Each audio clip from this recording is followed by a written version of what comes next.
Hi, my name is Lloyd, and I work under the moniker of Red Sky Guitars. In this second of an overtly long video series, I'm going to finish showing you how I go from a couple blocks of wood to a semi-finished guitar neck, including all the flares that I put on mine to make it special, such as binding, the inlays themselves, and of course my headstock design. I'll explain why I went about this instead of it just being for flair. There's actually a purpose behind the design itself. I hope you enjoy the video. So I'm going to try and do this again in one long take. I tried earlier and I found out midway through that the audio from a lot of my tools wasn't actually, well, brought down to anything usable volume. Here I'm just clamping down the fingerboard and cutting out the perimeter just so I don't have to use my router to take off gigantic chunks later. You don't want to cut anything more than a quarter of the actual router bit's size when, well, doing any trimming at all. And then I just clean it up on my spindle sander. Well, it's a combination spindle / belt sander. Honestly, it's a pivotal tool, and I am really sad that I bought it so late in the game. This can take a lot of material off really, really fast, but as long as you're careful, like any other tool, it'll do the job just the way you want it to. And don't mind me, I'm going to be drinking coffee while I'm doing this because I'm out in my garage and it's probably like 4 degrees out here, Celsius. Here I'm using the masking tape and super glue trick to adhere it to the edge of my table extension. I'm not sure quite what this is called. I just made it because I was gluing on a guitar neck to an archtop guitar, and it turned out to be a lot more useful than just for that. So yeah, you just, well, super glue in between 2 pieces of masking tape. Sorry, I'm actually kind of tired right now. I was up all night trying to write this out, and then I realized I have nowhere to put a script, so I'm just going to babble. And again, using my jigsaw, you can see how much it shakes my table. That's taking things off the wall. Things are dancing off and about on the table itself. To say the least, a bandsaw would be a heck of a lot easier to do this. I do suggest using the proper tool for the job. This does work, but you just can't get close enough to the line thanks to the deflection of the blade. I have to leave a lot of wood on there, to say the least. Otherwise, I'd run the risk of potentially cutting into the work underneath the line on the opposite side. And because I'm so new at doing videos, here I am completely in the way of my shot. And I originally called this a veneer, but it's actually not. It's more like a head cap in the fact that it's over 5 millimeters thick. The piece of wood that I'm using to extend the, or rather to make the headstock thicker so that my tuners will work, is unfortunately a little bit too thin. And not to mention also it's not figured, and well, hey, figured wood is pretty wood. So I, well, glue, clamp, make sure you have the clamp spread out as evenly as possible. Make sure you put in all the video that you have of putting on clamps because that's so entertaining. And a clamping call would actually make your life a lot easier. It's literally just something the size of what you're gluing, and then it actually helps disperse the clamping pressure. This is how I go about making inlays. It's just a 3/8 plug cutting bit and well, whatever wood the neck is typically made of is what I use for the fingerboard inlays. It creates a nice contrast between. Now, if I was, say, using a flame maple fingerboard on a maple neck, I would use something like walnut or paducah or something like that to, pardon me, to have some contrast between the work. I can't believe I'm leaving a burp in my audio. I'm sorry. So I just use the same size drill bit to actually make the holes for the inlays themselves. When using super glue into any holes like this, wear safety glasses.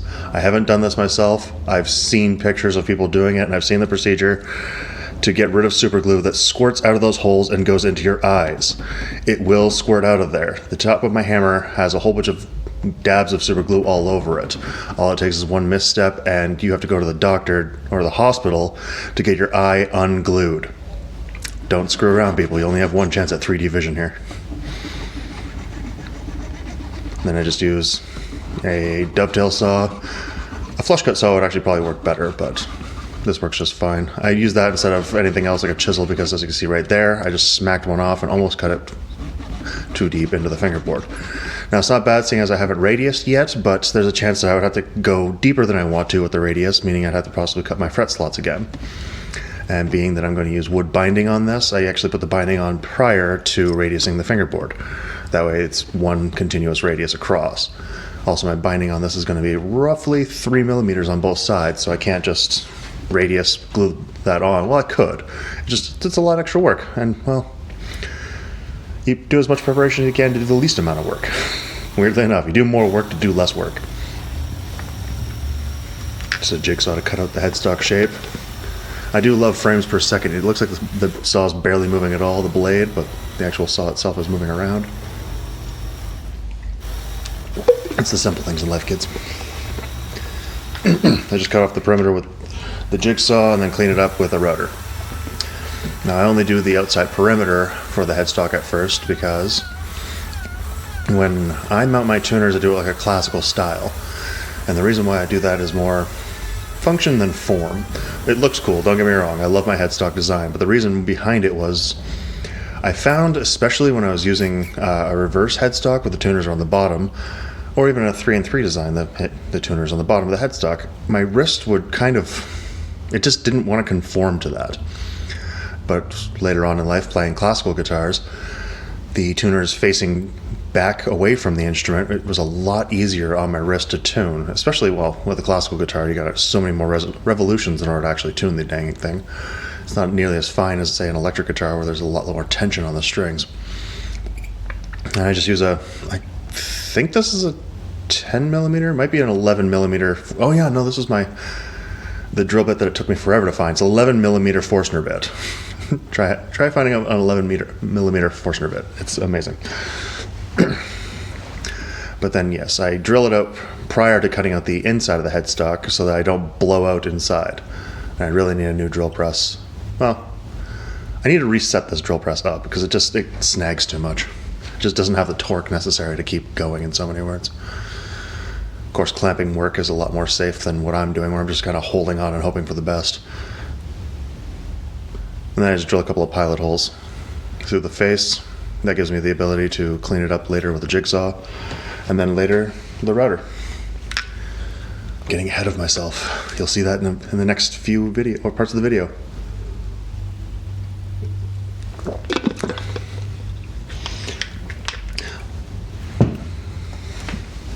If you've gone to Instagram and taken a look at any of my work, tell me what you think about my headstock design.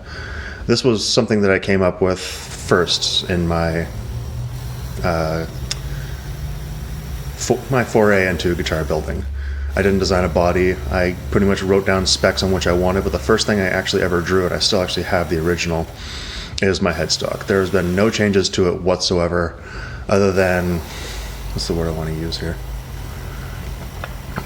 The proof of concept itself, where the sides of the headstock itself were just a little bit too thick. But other than that, the shape, the overall concept of it was all one shot, and it worked perfectly.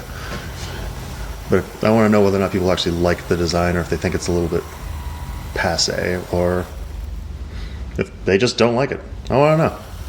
Leave a comment.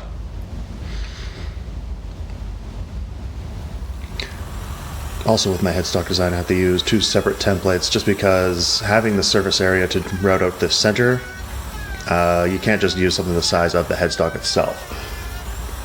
There's just no surface area for the router to rest on, and it kind of wants to lean left and right when you get to the edges. Or, as I did once, fortunately it was for my guitar, it leaned actually towards the headstock itself and took a little bit of a chunk out of it. Fortunately, it actually kind of worked in the aesthetic because, well, I don't just route out the center, I actually carve it out. Not here. Here I'm just making space for the truss rod.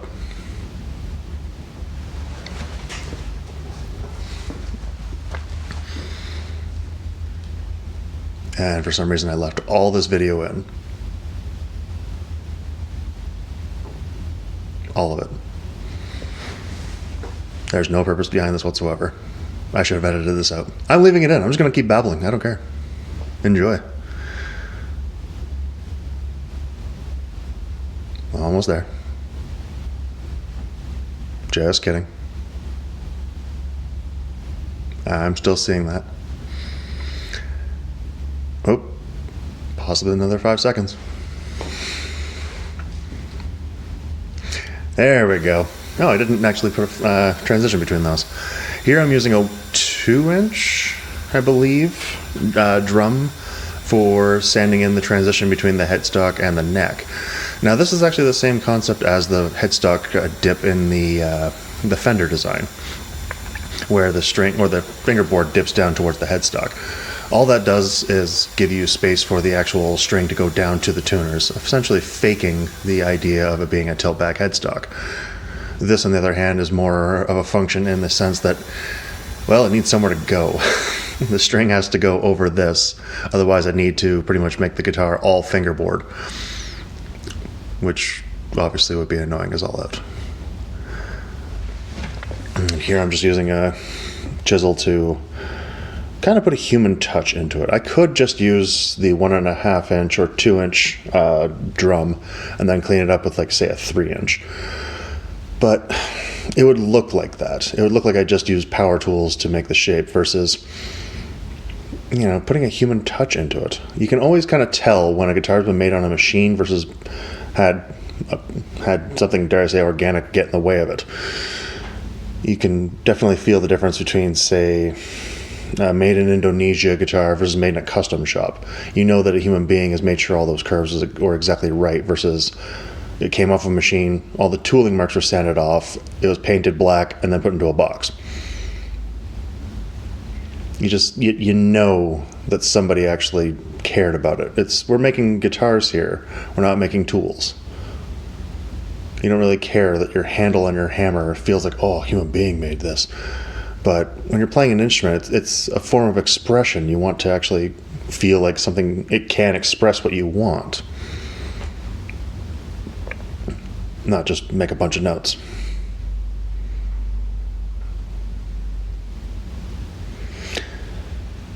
And here I use possibly the worst tool I've ever purchased. I got it for $25. It's got the original blade on it because it's so tightened on there that it just will not come off. The guy who owned it did not give a damn about this thing. And it's pretty dangerous actually to use, I must say. It kicks back like you would not believe. And at first I thought it was my use, and then it's just the blade's too thick for what I want to do. Here I'm just using a router table just to clean up the edges, bringing everything in and making sure that it's close to the final thickness. One of the few times I use a router table. Like I said in the previous video, I find myself getting farther and farther away from using a router table. For some reason, using it by hand just feels a little bit, dare I say, safer. Like it's not going to take a gigantic chunk out of the piece of wood that I'm using. Also, I think it's because I can actually see the router bit working versus this, it's on the other side of what I'm working on. It doesn't help that the table itself sits way too bloody high to actually see what I'm doing. But yeah, no matter what, with a router you take as small bits as possible. I'm just cutting off the excess of the headstock. You see me giving it the finger there because I'm just getting sick and tired of it moving around. I don't have a bench vise, unfortunately, so everything's pretty much clamped. I'm just cleaning up the channel for the router, for the binding. And this actually was something I wish I thought of before on the last guitar that I had made, where I put binding on it. Or no, the last two actually. I decided actually almost every instrument I make, unless somebody requests it, I'm going to put binding on the fingerboards. It just looks so much nicer. Everything just looks more put together because you don't see the fret ends, and it's a nice transition between the two pieces of wood. With this, I glued the other side on first and used a couple dabs of super glue to use as a clamp, just to hold it on to the fingerboard. It's not actually doing anything for actual pressure, keeping the seams nice and tight, but it just means that I can use less hands putting the clamps on. Excuse me. As you can see, I'm using spool clamps. These I used for my archtop guitar. I don't know why everybody doesn't use spool clamps more often. They are super cheap and so efficient. Like, I have 10 of these and it cost me maybe $8, and I still have the entire the entire pole of poplar to make at least another 30 of these things.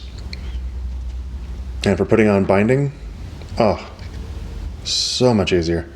Clamping on both sides at the same time versus one side, let it dry for half an hour, put on the other side. And then I just need to use those toggle clamps to push down on the spots that don't quite seat, as you can see right there. I think I've got a still shot coming up where you can see what I'm talking about. One side was perfectly straight, the other side had a little bit of a wonkiness to it. That's a technical term, it means to wonk. Yeah, a couple of toggle clamps, only on the one side. And it was just to push it down while the clamps themselves push the actual wood in. And I leave the wood just a little bit proud on the sides. Nothing too crazy, maybe 0.5 millimeter, but enough that I can clean it up and put a nice finishing touch on the actual piece itself. Unfortunately, it was cross-grained like you would not believe up on the ends, where no matter what direction I wanted to go, it wanted to tear out. And I mean, like, really wanted to tear out. And here I'm just using that router sled again to, well, take off the excess. There's no point in using hand tools to actually carve away all of the wood. It would just be a nightmare. And then I radius the fingerboard first because it's the last time that I'll be able to actually clamp this thing successfully, because I'll be shaping the actual neck itself. Here I'm just using 60 grit sandpaper to take it all down to, or take the sides down. I don't have the entire footage on this because sanding is boring. And I just sand on a 12-inch radius. Nice and simple. Just keep going over it and over it, seeing if there's any high spots. Don't get me wrong, at this point, using 60 grit sandpaper, there's going to be nothing but high spots. It's mostly just getting rid of the sides, or getting rid of the shoulders. And then I'll switch to 120, and then I believe I stopped on this one at 220, because I'm going to actually be putting a little bit of an oil finish on the fingerboard itself. Despite what it looks like, it's actually not rosewood. It's something called Indian laurel, and it's beyond dry. I'm afraid that this eventually is going to split no matter what. So I'm going to be oiling it and then putting an actual finish on it to seal it all up. And this is how I do neck carving. Neck carving is painfully easy. I don't know why everybody's so afraid of this aspect especially. You saw how I cut fret slots. I'm doing it by hand. And don't get me wrong, it's not perfect, but it works very well. Here, on the other hand, you literally just measure down to how deep you want to go, and I use the router sled. You don't need to use a router sled in the slightest. You can do this all with chisels and rasps. It's a nightmare. I did my first neck like that, but you can do that. But otherwise, you just take off the shoulder, drawing a line on both sides, making it match up, and do it again. There are other ways to carve necks, don't get me wrong, that yield similar results, but I find it leaves the neck feeling a little bit too chunky in the middle. Well, if you play a guitar that's actually been played throughout its life, not that I'm trying to make a guitar feel like an old guitar, it's actually thinner, usually between the 5th and the 9th fret, just because that's where people usually play. And here I'm switching to chisels. These chisels are hilarious. Actually, I accidentally bought them. I wanted to buy something that was a little bit bigger, and I didn't read the measurements at all. I'm just like, ooh, excellent. Gouges. I need a set. And then they turned out to be pretty good. Don't get me wrong, but I guess I should have thought, if they're $30, maybe they're not going to be the biggest set of chisels. But they're sharp and they do the job quite nicely. But sorry, as I was saying, massive digression there. There's another method where you finish the heel and the headstock transitions, and then you mate up in the middle the 2 points. So you got this giant hump in the middle to actually remove. And I found that, I tried that on one neck and it felt super chunky, especially in the 7th to 9th position, which is pretty much where I live on a guitar. I don't know about everybody else, but first position was great. Around the heel was nice, but I just could not get the neck to feel right in that spot. And the more annoying part in it is, no matter what I did, I felt like I was actually going to start taking it down too much, and eventually the neck would have a dip in the middle instead. And I want something that's as straight as I could possibly get with human hands. Here I just sand in the transitions, nothing too crazy, just right now all I'm getting is the initial shape. I oddly don't have the footage of the other neck that I'm comparing this to using a marking gauge to actually copy the shape back and forth between the two. Here I'm just trying to find all the high spots and sand them out. But towards the end of this video is where I had actually started figuring out where the differences were between the two necks. Maybe when I go to actually fit the neck to the body, I'll shoot a quick little video of that so you can get an idea. But otherwise, getting an initial shape, getting a C shape, D shape, this is the way to do it, honestly. You can see my center line right there. I always replace that every time I take any wood off the guitar so that I know where I'm at. Center line on the neck and body is what you need when you're making a guitar neck. Otherwise, well, if you're something of an amateur builder and never really you've seen the video or the image of the 335 style kit with a neck that's attached to the cutaway. If not, go look up that image. If you can find it, you'll find a very disgusting guitar. It's an exaggeration of what I'm saying, though, where the neck is just not attached to the center of the body. And especially when you're using like a figured book match top, you can see it, that it's not centered, and it just screams at you that you made a giant mistake. And it's embarrassing.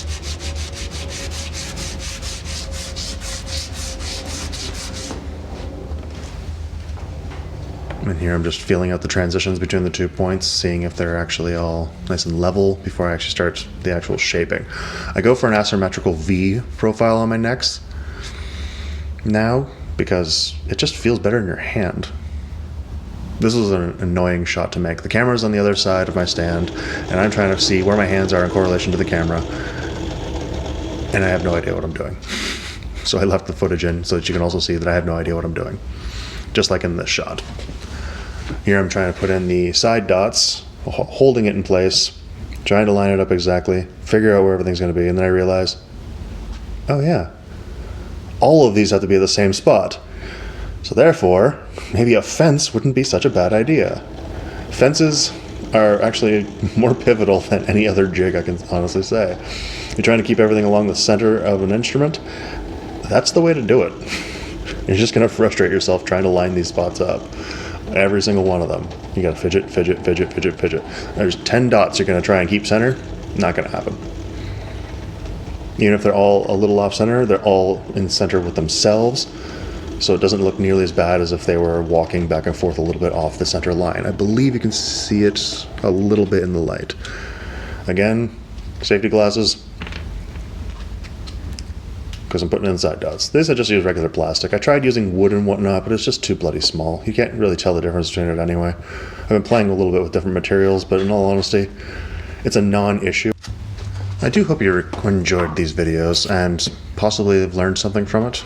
And honestly, I hope it inspired you to go out and try it yourself if you're an aspiring guitar builder like I once was. It's, as you can see, it's not really that difficult. The tools are all there and they're not that expensive either. Collectively, I have spent, I believe, roughly over the course of 3 years, about $1,000 in tools. Now, for that price, I couldn't even have gotten a decent US guitar. Even used, like, you're gonna still spend around $1,200-1,300. And with the woods themselves, yeah, I'm probably about $2,000 in on this. And being that I sold one of my instruments for $1,000, I'm actually not doing too bad. Stick around, I'll probably make more of these.